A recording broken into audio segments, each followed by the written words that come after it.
Songi bor yoxud kechir 2-113 qism shunday nuqtaga yaqinlashmoqdaki, endi bitta ogizdan chiqqan gap ham butun oilaning taqdirini o'zgartirib yuborishi mumkin.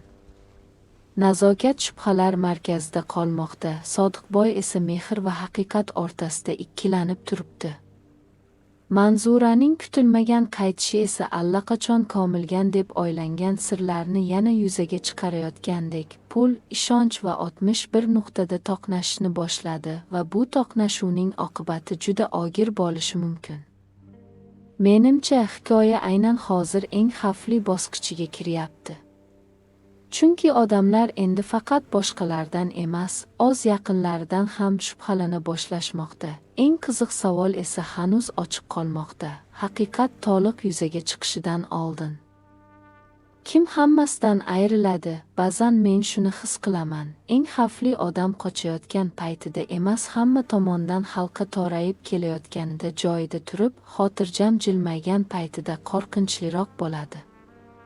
Nazokat hozir menga aynan shunday taassurot beryapti. Hamma narsa uning atrofiga yigilib boryapti. Gaybul va Afzalbek deyarli ochiqchasiga uni kuzatishga o'tishdi. Ular uy eshigi oldida paydo bo'lishyapti, har bir qadamini poylashyapti, bosimni kuchaytirishyapti. Go'yoki yana ozgina siqishsa niqob tushadigandek. Lekin nazokatning harakatlariga qaragan sari men bir narsani o'ylay boshlayman. Balki qiyin ahvolga tushgan odam u emasdir. Eng e'tiborli joyi shuki, nazokat vahimaga tushmayapti. O'zini oqlashga urinmayapti. Tushuntirish bermayapti. Hatto ochiq gazab ham ko'rsatmayapti. Odatda devorga tiralgan odamning qo'rquvi qayerdadir bilinadi.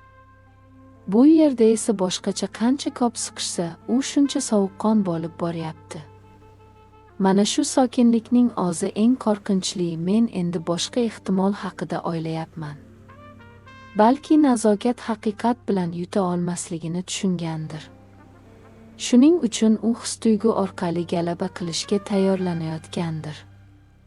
U Sodiqboyning oldiga ko'zlari qizargan holda chiqib, bir necha kundan beri kuzatilgani, haqoratlangani, poylangani haqida gapirib bersa, butun voqea bir zumda boshqa tomonga burilishi mumkin. O'sha paytda Gaybul haqiqat izlayotgan odam bo'lib ko'rinmay qoladi. Afzalbek ham xavfni ogohlantirayotgan inson emas, balki bir ayolga bosim o'tkazayotgan kimsaga o'xshab qolishi mumkin. Eng muhim tomoni shuki, Sodiqboy allaqachon nazokatga aql bilan qaramay qo'ygan. U unga ishonch, achinish va uni yo'qotib qo'yish qo'rquvi bilan qarayapti. Chunki nazokat hozir uning uchun o'zini kerakli his qildirayotgan yagona odamdek. Shuning uchun menimcha, oldindagi to'qnashuv dalillar atrofida aylanmaydi. U ishonch atrofida aylanadi. Bir tomonda haqiqatni isbotlamoqchi bo'lganlar turadi. Ikkinchi tomonda esa hammaning o'rtasida qolgan erkakning yuragini ushlab qolmoqchi bo'lgan ayol turadi. Ba'zan yurakni boshqarish har qanday seyf yoki boylikni qo'lga kiritishdan osonroq bo'ladi.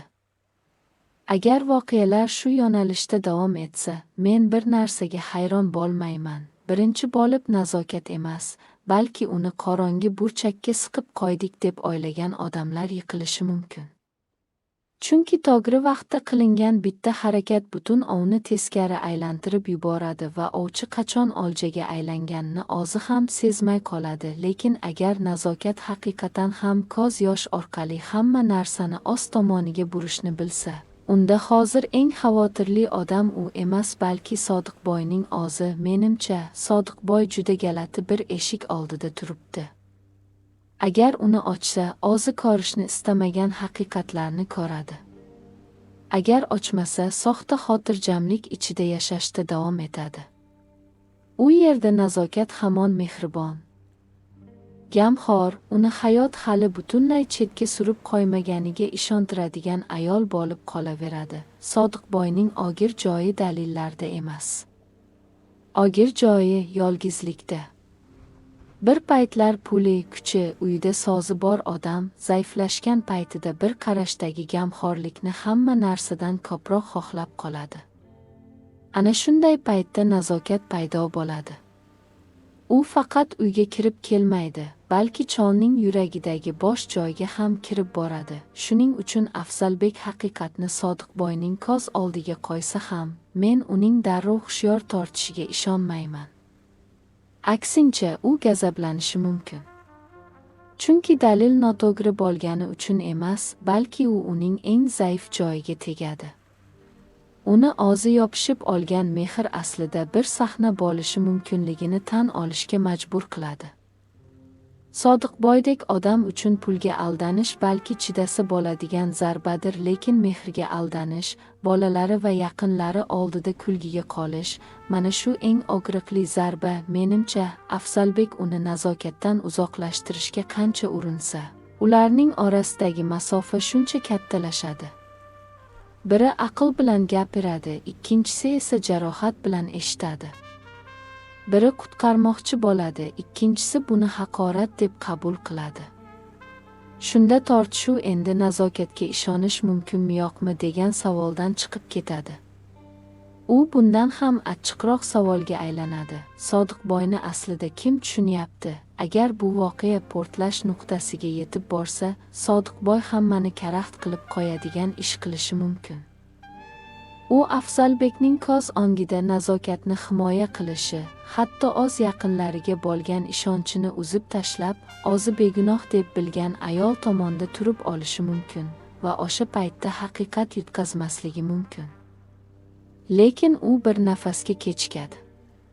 Bunday hikoyalarda esa bir nafas kechikishning o'zi ham odamni butun oilasidan ayirib qo'yishga yetadi va aynan Sodiqboy nazokatga bo'lgan ishonch ichida o'zini yopib qo'yishi mumkin bo'lgan bir paytda Manzura paydo bo'ladi. U eshikni qattiq taqillatishi shart emas, lekin butun uyni uyqusiz qoldirishga yetadi. Men Manzuraning kelishini shunchaki xavotir bilan qilingan tashrif deb o'ylamayman. Uning kelishi, gapirish tarzi, keyin nazokatning alohida chiqib uchrashgani. Bularning hammasi bu ikki ayol o'rtasida eski, hali uzilmagan bir ip borligini sezdiradi. Balki bu kelishuvdir. Balki qarzdir. Balki ikkalasi ham abadiy ko'mib yubordik deb o'ylagan bir sirdir. Manzuraning qo'rqinchli tomoni shundaki, u bu hikoyaga endi muhabbat bilan kirmayapti. 30 yillik turmushni boshidan kechirgan, bir vaqtlar o'z hayoti bo'lgan uydan siqib chiqarilgan ayol odatda faqat hol-ahvol so'rash uchun qaytib kelmaydi. Menimcha, u o'z ulushi uchun qaytgan. Faqat pul uchun emas, balki o'z o'rnini yo'qotgani, almashtirib qo'yilgani, o'z hikoyasida ortiqcha odamga aylantirilgani uchun. Agar nazokat haqiqatan ham Sodiqboyga yaqinlashish uchun Manzuradan bir eshik sifatida foydalangan bo'lsa, endi o'sha eshik uning qo'lini qisib qo'yishi mumkin. Chunki sirni ushlab turgan odam baqirishi shart emas. U faqat sekin eslatishi kifoya. Hammasi qayerdan boshlanganini men bilaman. Shuning o'zi ham nazokatdek ayolni har bir qadamini qayta hisoblashga majbur qiladi. Menimcha, eng katta taranglik aynan shu yerda. Nazokat Sodiqboyning ko'zida begunoh qiyofasini saqlab qolishi kerak, lekin Manzura 60ni hammaga ko'rsatib qo'yishi mumkin. Agar u ulush talab qilsa, uy talab qilsa, pul talab qilsa yoki eski bir va'dani eslatsa, o'yin endi bir ayolning uni poylab yurgan bir necha erkakka qarshi kurashi bo'lib qolmaydi. Bu sukutning narxini juda yaxshi biladigan ikki ayolning bir-birining yuzini ochishi bo'ladi. Hayotda ham shunaqa-ku, ayrim munosabatlar tashqaridan qaraganda tugagandek ko'rinadi, lekin aslida ular faqat qarz so'raladigan kun kelmagani uchun jim turadi. Manzuraga endi Sodiqboyning muhabbati kerak bo'lmasligi mumkin. Lekin u ehtimol o'z umrining bir qismi tortib olinganini tan oldirishni xohlaydi. Kimdir buning hisobini berish kerak. Shuning uchun agar keyinroq nazokat Sodiqboyni ushlab qolish uchun yiglasa, Manzura yiglamasligi mumkin. U faqat kerakli joyda bitta gap aytadi. Faqat bitta gap va nazokat qurayotgan hamma narsa ichkaridan dars keta boshlashi mumkin. Manzura qo'lida eski bir va'da bo'lsa ham, bu uy allaqachon bo'gilib turgandek. Lekin gap Sodiqboyning pul saqlanadigan joyiga borib taqalgandi. Hech kim avvalgidek xotirjam yuz bilan o'tira olmaydi. Men bu holatni juda aniq tasavvur qilaman. Xonada jim turgan bir seyf bor, lekin u butun uydagilarni bir-biriga boshqacha ko'z bilan qarashga majbur qiladi. Sodiqboy yo'qotishdan qo'rqadi. Nazokat fursat kutayotgan bo'lishi mumkin. Manzura esa o'ziniki deb bilgan umr ulushini qaytarib olishni istayotgandir. Atrofdagilar esa aytsa ham, aytmasa ham bitta narsani yaxshi biladi: kim o'sha pulga qo'l tekkiza olsa, uning hayoti o'zgaradi. Eng tarang joyi shuki, Sodiqboy rostdan bezovta bo'la boshlagan. Tushlar, javobsiz qolgan qo'ng'iroqlar, quloqiga quyilayotgan ogohlantirishlar, bularning hammasi uni juda tez bir qarorga olib kelishi mumkin: pulni bankka topshirish. Eshitganda to'g'ri qarordek. Lekin shubha bilan to'lib turgan uyda to'g'ri qarorning o'zi ham kim noto'g'ri ekanini ochib qo'yishi mumkin. Chunki seyf ochilayotgan paytda kim eng ko'p xavotirga tushadi? Kim vaqtni cho'zishga urinadi? Kim unga ertaga ham bo'laveradi deb maslahat beradi? Menimcha, bitta noto'g'ri qarash, ogizdan chiqib ketgan bitta gap yoki pul bo'g'lamlariga qaraganda biroz titragan qo'lning o'zi ham Sodiqboyga ochkozlik uzoqda emasligini sezdira boshlaydi. U ochkozlik aynan o'z uyida o'tirganini ko'rishi mumkin. Eng kutiladigan sahna ehtimol seyfning bir necha odam oldida ochilishi bo'ladi. Darrov baqir-chaqir bo'lishi shart emas. Faqat jimlik bo'lsa kifoya. Nafasni qisadigan jimlik. Keyin Sodiqboy pul bo'g'lamlarini birma-bir sanaydi. Sekin sanaydi, lekin xonadagi har bir odamni bezovta qilishga yetarli darajada. Agar bitta bo'g'lam yetishmasa, hammasi portlaydi. Birinchi qarash nazokatga tushishi mumkin. Manzura ham shubhadan chetda qolmaydi. Uydagi farzandlar ham endi uning ko'zida butunlay pok ko'rinmaydi. Pul yo'qolganda qarindoshlik ham nigohlar bilan olchana boshlaydi. Menimcha, bu shunchaki mol yo'qotish emas. Bu Sodiqboy atrofidagi hamma odamga qayta qarashga majbur bo'ladigan lahza. Kim unga mehr uchun kelgan, kim pul uchun, kim esa faqat uning zaiflashishini kutib, o'z ulushini olishni xohlagan. Seyfdagi pul joyida bo'lsa ham, bu hammasi tinchidi degani emas.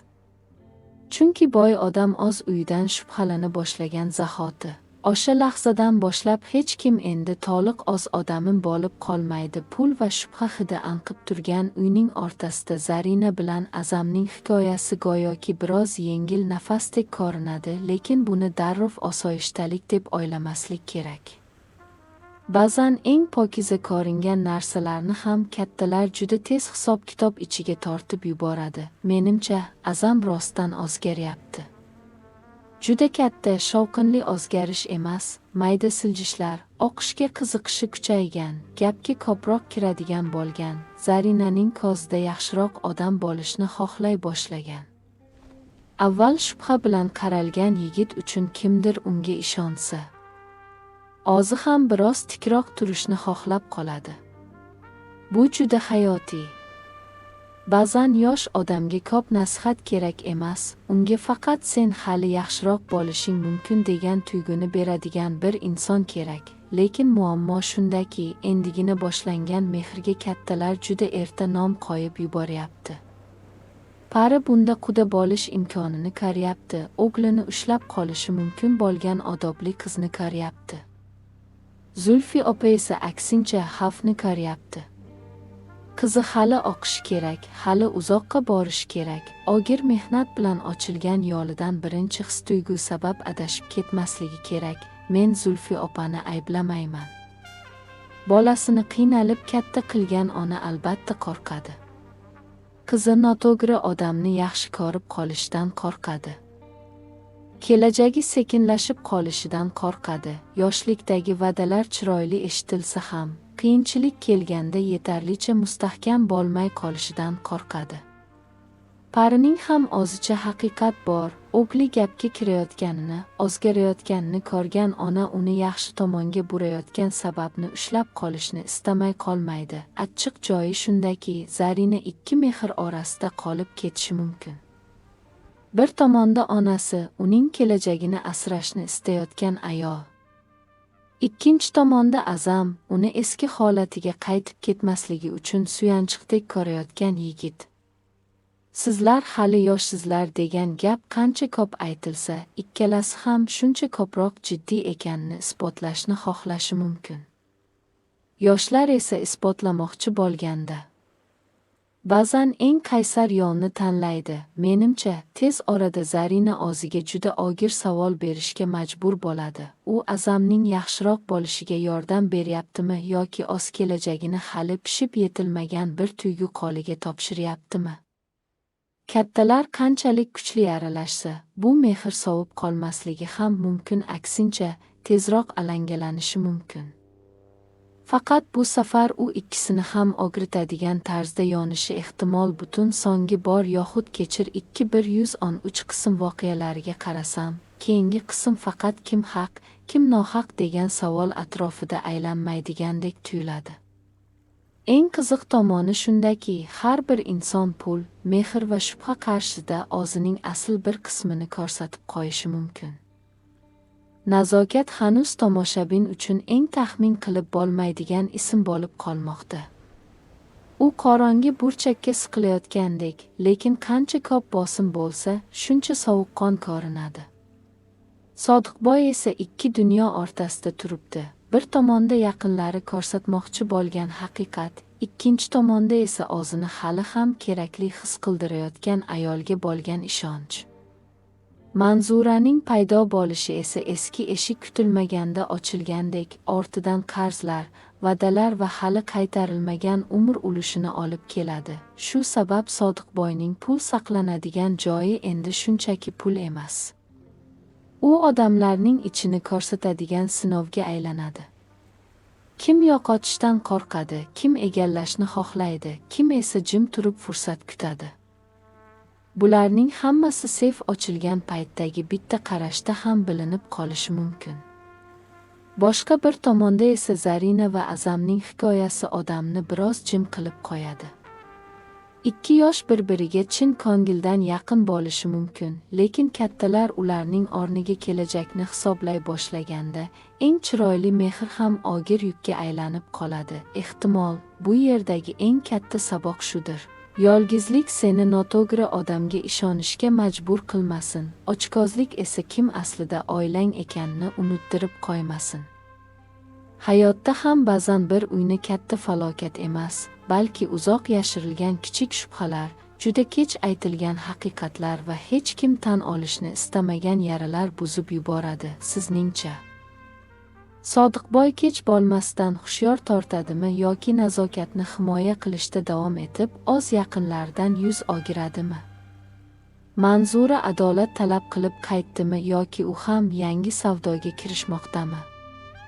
Zarina va Azamning mehri ularni ulgaytiradimi yoki ikkalasini ham og'riqli tanlov oldiga olib boradimi? So'nggi bor yoxud kechir 213 qism haqidagi ushbu tahlilni kuzatganingiz uchun barchangizga rahmat. Fikrlaringizni izohlarda yozib qoldiring, o'z taassurotlaringiz bilan bo'lishing va yangi sharhlar, taxminlar hamda tahlillarni o'tkazib yubormaslik uchun kanalni kuzatib boring.